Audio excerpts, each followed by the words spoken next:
Hey guys, so we wormed these yesterday. Sorry I didn't get any video. You've got videos of me. Well, this guy's worming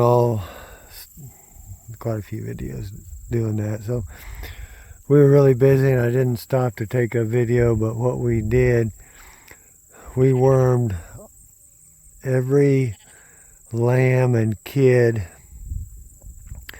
I'll tell you the truth, sometimes I don't feel like the FAMACHA, looking at the eyelid like that, is very accurate. Or maybe there's other worms that strike these little lambs and kids. So we wormed all of those, and we wormed any the ewes that were in poor body condition. Some of those, may have had twins on them or something, and they're still in here. They haven't been weaned yet. Our forage situation just is better for these to stay here than to go somewhere else right now.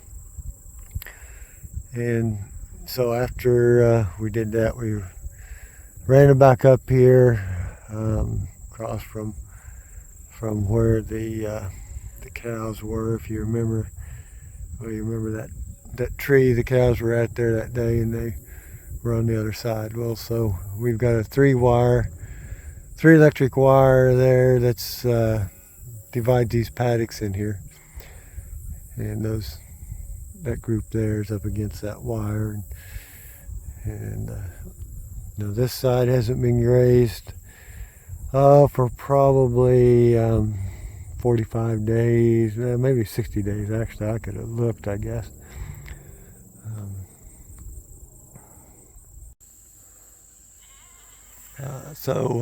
I want to, reiterate that when we worm these, and even though we did more like a mass worming, I guess you might say, although you want to leave at least 20% or more for refuge. That means, so those worms get pooped out.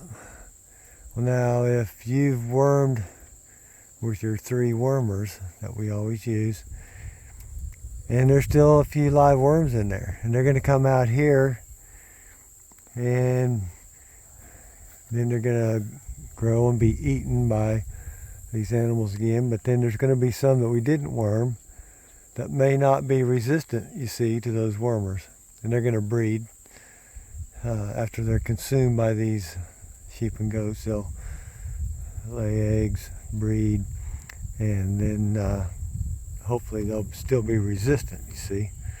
So it's just not a good idea. It's not a good practice to worm 100%. Everybody turn them out. Even when you're using 3 wormers, you're going to run into wormer resistance much quicker, whether it's a year or 2 years, or so. I don't know, but right now we don't have anything else to go to. So you've got the prohibit. Then you've got the family has cydectin and ivomec in it. That's the same family. And you got the white wormers, valbazin, safeguard, albendazole. Those are kind of all the same family too. They're not the same wormer, but they are the same family. And if they're resistant to one of in that family, they're probably going to be resistant to all of them. So when you're using 3, use 3 different families. Now, as far as I know, prohibit is the only one in the prohibit family, or the tramadol family, I guess you might say. It used to be called tramadol.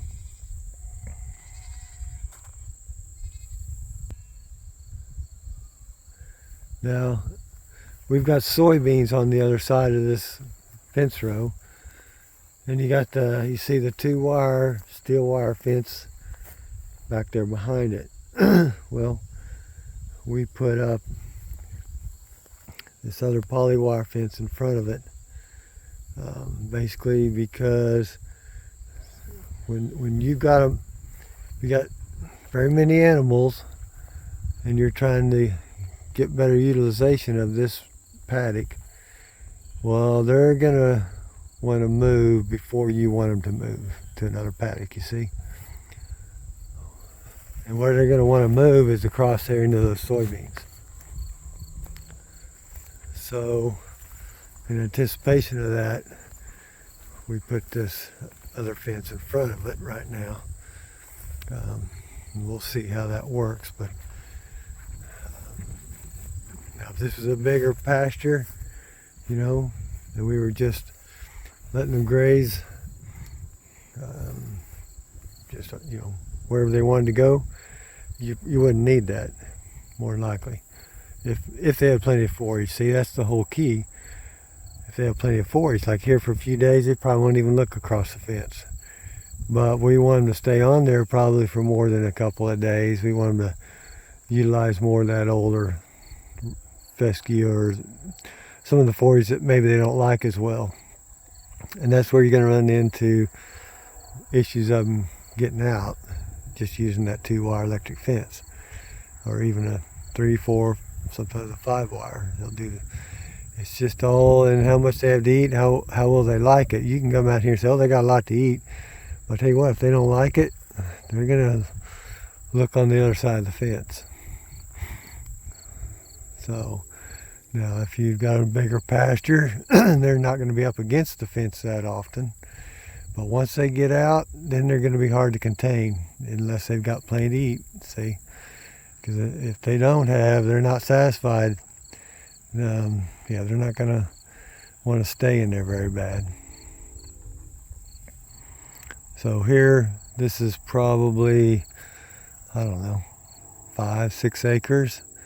And I don't know, there's a couple hundred ewes, probably 300 lambs and kids together.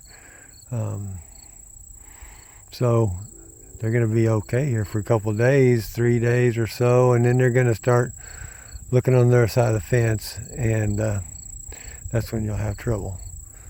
See, because if we had plenty of forage, we would just move them by then. But it's drier here, and so we're rotating slower, and that's where you're running into trouble as far as keeping livestock in. And that still goes for cows, just about anything. When they get ate down where they don't like what's left, and it don't matter if it's shoulder high, they're going to look for something else. See? So hey, I'm going to check a few things and go do something else. You have a good day.